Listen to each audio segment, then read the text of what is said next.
আজকে আমি আপনাদের সাথে একটা রোড জার্নি শেয়ার করব। কুমিল্লা থেকে ঢাকা হযরত শাহজালাল আন্তর্জাতিক বিমানবন্দরে আমি কিভাবে পৌঁছালাম তা নিয়ে একটা ভিডিও করলাম। আশা করি পুরো ভিডিওটি আপনারা আমার সাথেই থাকবেন।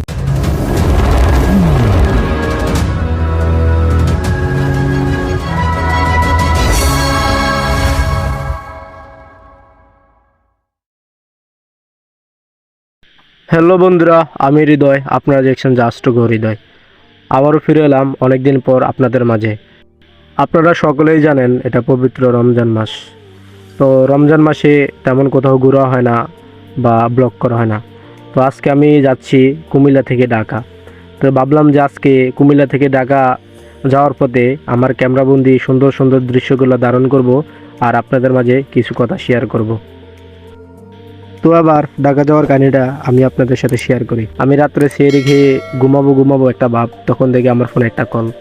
তখন হাতে ফোনটা নিয়ে দেখলাম যে আশরাফুল ভাই আমাকে কল দিল। তখন কলটা রিসিভ করে বললাম যে হ্যালো ভাই, কী হয়েছে?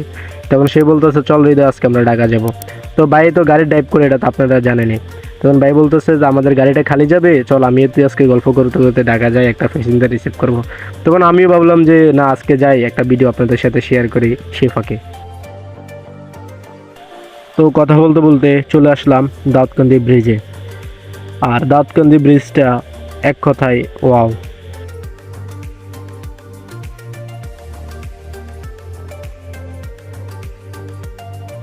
জীবনের প্রথমবার যখন আমি ঢাকা গেলাম, তখন পদ্মা নদী নামে একটা কথা শুনতাম বইয়ে। তখন ভাবলাম হয়তো এটাই সে পদ্মা সেতু আর এটাই সে পদ্মা নদী। তারপরে যখন ধীরে ধীরে বড় বড় হলাম সময়ের সাথে সাথে, তখন মানুষের কাছ থেকে শুনলাম এটা পদ্মা সেতু না, এটা দাউদকান্দি ব্রিজ। আর আমাদের বাংলাদেশে আলহামদুলিল্লাহ আমাদের স্বপ্নের পদ্মা সেতু হয়ে গেছে। ইনশাআল্লাহ যদি আপনাদের ভালোবাসা এবং কি সাপোর্ট পায়, তাহলে কোনো একদিন পদ্মা সেতুতে গিয়েও ভিডিও করব আর সেটাও আপনাদের সাথে শেয়ার করব। চলে আসলাম মেঘনা ব্রিজে। মেঘনা ব্রিজের কথা যদি বলি, এক কথায় জোস। ছোটবেলায় জীবনে প্রথম ট্রলার এমনকি জাহাজ আমি মুভিতে দেখেছি আর ক্যালেন্ডারে দেখেছি।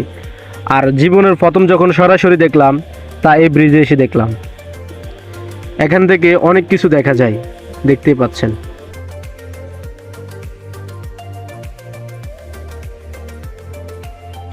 এটা হচ্ছে আমাদের বাংলাদেশ ফ্রেশ সিমেন্টের কারখানা।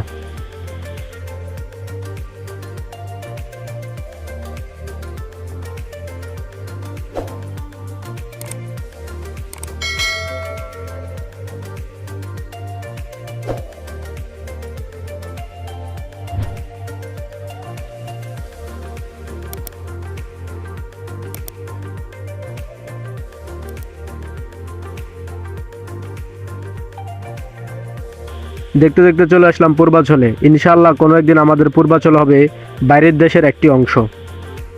যারা মাওয়া রোড ধরে পদ্মা সেতুর কাছে গিয়েছেন তারাই বুঝবেন ওই জায়গাটা কেমন। ওইখানে গেলে যেমন বাইরের দেশের ফিল নেওয়া যায়, ইনশাআল্লাহ এই পূর্বাঞ্চলও কোনো একদিন সেই ফিলটা নেওয়া যাবে।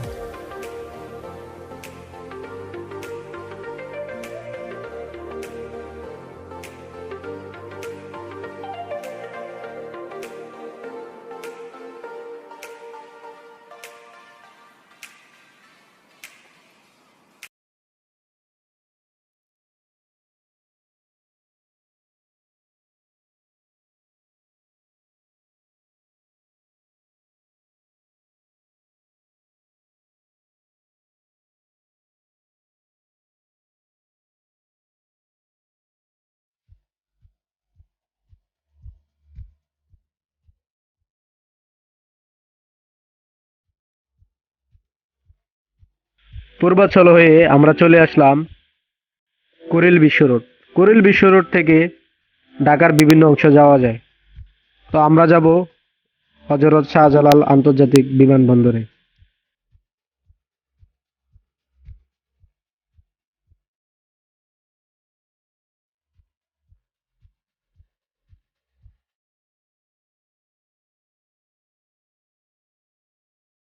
আশরাফুল ভাইয়ের ড্রাইভটা আমার কাছে সবসময় ভালো লাগে, কারণ উনি সময়ের থেকে জীবনের মূল্যটাই বেশি দেয়।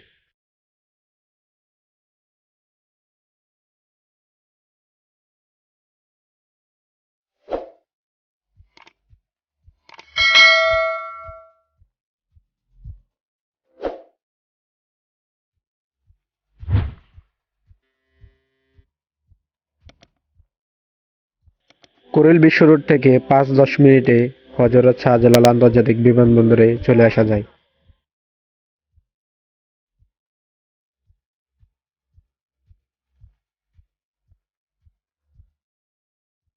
আল্লাহর রহমতে আমাদের যাত্রাটা শুভ হলো। আমরা চলে আসলাম হযরত শাহজালাল আন্তর্জাতিক বিমানবন্দরে।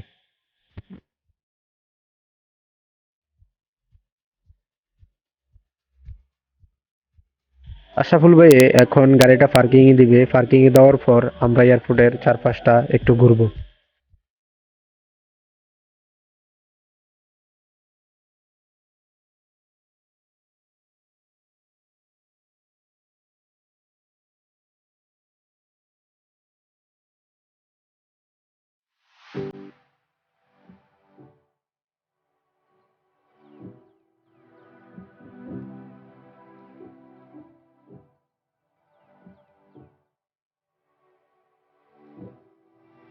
আপনারা সকলেই বিমানবন্দরের আইন সম্পর্কে জানেন। এখানে যেখানে সেখানে ভিডিও করা যায় না, যেখানে সেখানে ছবি তোলা যায় না। তাই অনেক অংশ হয়তো আমি আপনাদেরকে দেখাতে পারবো না, তার কারণে আমি অনেক দুঃখিত।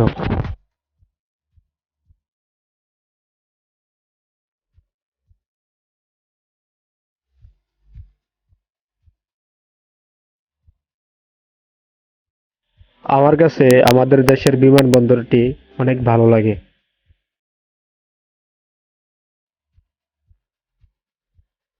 এই বিমানবন্দর থেকে অনেকে হাসি খুশি ভাবে ফিরে, অনেকে কাঁদো কাঁদো মুখ নিয়ে বাড়ি ফিরে। আমাদের দেশের অনেকের পরিবারের অনেক প্রিয় মানুষটা এখান থেকে বিদায় নিয়ে দূরপ্রবাসে চলে যায়। তখন সেই পরিবারের মানুষগুলো হয়তো কাঁদো কাঁদো মুখ নিয়ে বাড়ি ফিরে আর অপেক্ষায় থাকে কবে তার প্রিয় মানুষটা আবার ওই পথ ধরে দেশে আসবে। আর অনেকে হয়তো ওই দূরপ্রবাস থেকে হাসি মুখে তাদের প্রিয় মানুষের কাছে আসতে পারে না, লাশ হয়ে আসে বিভিন্ন রোড অ্যাক্সিডেন্টে বা বিভিন্ন কারণে ওই দেশে মৃত্যুবরণ করে। তো আজ এ পর্যন্তই। সবাই ভালো থাকবেন, সুস্থ থাকবেন। আল্লাহ হাফেজ।